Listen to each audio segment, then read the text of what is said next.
Kina da juna biyu amma kuma ba kya zuwa awo? Kin san da cewa zuwa awo yana kare mai ciki daga kamuwa da cutar malaria tare da ɗan da ke cikin cikinta?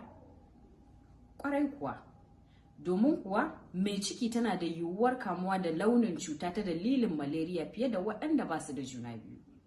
Kada ki bari rashin sani ya kashe ki. Ki maza ki garzaya asibiti mafi kusa domin fara awo na masu juna biyu, domin inganta lafiyarki da abin da ke cikinki. Cutar malaria hatsari ne a gun mai ciki, kai har ma da mara ciki. Tom, idan ka ji baka jin daɗi, kai maza ka garzaya asibiti domin duba lafiyarka, kuma ka tabbatar da cewa ka yi test ɗin cutar malaria tare da bin ƙa'idojin abin da likita ya saka.